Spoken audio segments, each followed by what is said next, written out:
Mga kabayan, tumitindi ngayon ang bangayan ng magpinsan na sina Senadora Amy Marcos at House Speaker Martin Romualdez Jr. Ito ay matapos lantarang ituro ni Senator Amy Marcos na galing sa mismong opisina ni Speaker ang tig 20 milyong pisong pondo bawat distrito kapalit ng isinusulong nilang People's Initiative.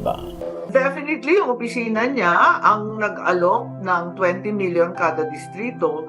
Definitely, nanggaling sa kanila yung very attenuated timeline. Pero agad itong pinabulaanan ni Speaker Romualdez at sinabing puro marites lang yan, partikular ang mga pinapalabas na chismis ng Senado. Ito ay kahit marami ng ebidensya na siya ang nasa likod ng pangangalap ng pirma para sa charter change. That is baseless, prove it. Kasi maraming marites na lumalabas yan sa Senate. A lot of speculation. Sinabi ni Senator Amy na hindi sumusunod ang kanyang pinsan sa utos mismo ng Pangulong BBM at wala siya umanong kwentang kausap, bagay na lalong uminit ang ulo ng senadora dahil sa lumalalang tensyon sa pagitan ng Senado at Kongreso. Panay ang press release na tapos na. Ibig sabihin, hindi si Speaker sumusunod sa Pangulo. Walang kwentang kausap ang hindi tapat. Is the entire government running rogue? The Congress is defying the agreement with the Senate that was forged in the presence of the President. Dahil sa naging pahayag ni Senator Amy, hindi naman nagpakinag si Romualdez kung saan ay sinabi niya na patunayan na lang ang mga paratang sa kanya at dapat na lang daw mag-focus ang Senado sa kanilang trabaho at wag nang makialam sa PI. If they want to pursue or if they want to inspire another people's initiative, we shall support the same. Imbis na kung anong pinag-uusapan, keso PI, keso harvest, tapusin na lang yung trabaho nila. Diba? Yung LEDAC, yung SONA priority. Samantalang umamin naman si Senator Joel Villanueva na marami na siya natatanggap na ebidensya na galing sa mga congressman at tauhan ni Romualdez ang mga suhol sa mga mayor kapalit ng pirma ng kanilang mga distrito. 90% ng complainants itinuturo ang mga staff ng congressman. Si mayor mismo nagsalita na ito yung pakiusap ni congressman, even a congressman is pointing his leader. Kung gusto nyong maglabasan tayo at ayaw nyo talagang aminin. Ano ang masasabi mo dito, kabayan? Saan kayo mas naniniwala? Kay Senator Amy ba o sa kanyang pinsan na si Speaker Martin Romualdez Jr.? Sama-sama nating panuorin ang buong video at pakikomment nyo po ang inyong mga reaksyon at sariling opinyon. Pero bago yan, muli po ako nag-iimbita sa mga hindi pa po nakasubscribe sa ating channel na Kabayan News PH, pakipindot po ang subscribe button at pakiclick na rin ang notification bell para lagi kong updated sa mga bagong upload natin na legit at napapanahong balita. Maraming pong salamat. Siyam na senador ang nakipagpulong kay Pangulong Marcos kahapon. Ayon sa presidential sister na si Senadora Amy Marcos, hiniling ni Senate President Mig Zubiri ang executive session dahil sa anyay problema hinggil sa ginagawang pangangalap ng pirma para amyendahan ang konstitusyon sa pamamagitan ng People's Initiative. Kontrobersyal ito dahil sinusuhulan umano ang mga tao para pumirma. Kumbinsido ang senadora na ang kanyang pinsa na si House Speaker Martin Romualdez ang nasa likod nito. Definitely, yung opisina niya ang nag-alok ng 20 million kada distrito. Definitely, nanggaling sa kanila yung very attenuated timeline. That is baseless, prove it. Kasi maraming marites na lumalabas yan sa Senate. A lot of speculation.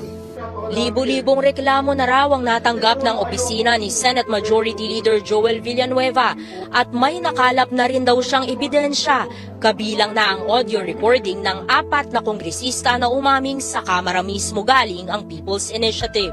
Pinag-aaralan niyang ilabas ang mga ito sa hearing tungkol sa People's Initiative sa Martes. 90% ng complainants itinuturo ang mga staff ng congressman. Si mayor mismo nagsalita na ito yung pakiusap ni congressman, even a congressman is pointing his leader. Kung gusto nyong maglabasan tayo at ayaw nyo talagang aminin, Para kina Marcos at Villanueva, may trust issue na o mahirap ng pagkatiwalaan ng mga kongresista, lalo na't ayon sa senadora sa naunang meeting ng Pangulo kasama ang mga mambabatas noong January 11, malinaw na napagkasunduang ititigil na ni Romualdez ang People's Initiative.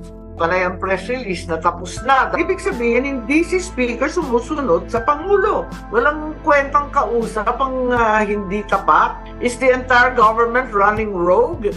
The Congress is defying the agreement with the Senate that was forged in the presence of the President. Kanina, nakatanggap si Zubiri ng sulat mula kay Romualdez na nagsasabing suportado ng Kamara ang kanyang panukalang Resolution of both Houses No. 6 na amyenda sa economic provisions at susuporta rin daw ito kung magsasagawa ng sariling People's Initiative ang Senado. Nainsulto raw si Villanueva rito dahil para sa kanya, nilinlang ng Kamara ang Senado sa pagpuslit ng People's Initiative. Nakakadiri at nakakasalukasok at nakakainsulto ba? Nakaliwain ka ng asawa mo? And then sasabihin sa iyo ulit, o para we make amends, mga liwa ka na din. Giit naman ni Romualdez, nais lang ipaabot ng Kamara ang pakikiisa nito sa Senado, pero may patutsyada rin siya. If they want to pursue or if they want to inspire another people's initiative, we shall support the same. Imbis na kung anong pinag-uusapan, kesyo PI, kesyo RBs, tapusin na lang yung trabaho nila. Diba? Yung LEDAC, yung SONA priority. Mabilis na nilinaw ni Senate President Mig Zubiri na walang diskusyon para sa People's Initiative mula sa Senado dahil dapat totoong manggaling ito sa taong bayan. Umaasa rin siyang mapipigilan ang nakaambang constitutional crisis.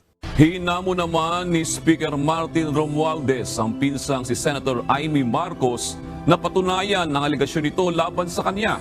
Ayon sa senadora, ang House Speaker umano ang nasa likod ng 20 million pesos na alokasyon para sa congressional districts upang isulong ang People's Initiative at timeline para sa charter change.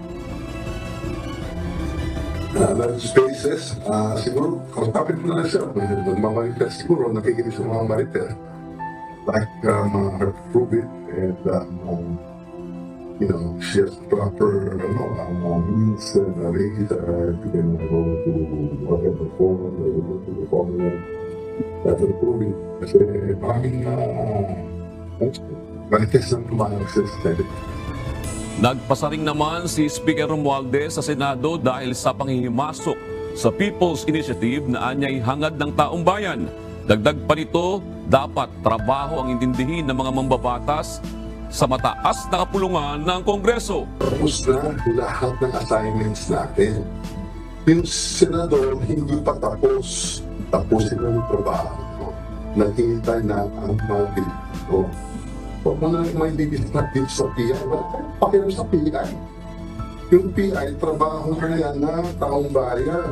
Yung mga congressman at yung mga senador, tapawin natin yung legislation. So let's focus on our work, get down to work, buckle down. There's just 24 of you. Get your act together. Focus. Okay? Focus on your work. Alright? And stop hitting on Congress. Maintain parliamentary purpose. Sinabi naman ni Senator Marcos, masyadong maaga maging defensive ang mambabatas, gayong sa susunod na linggo pa isasagawa ang investigasyon ng Senado.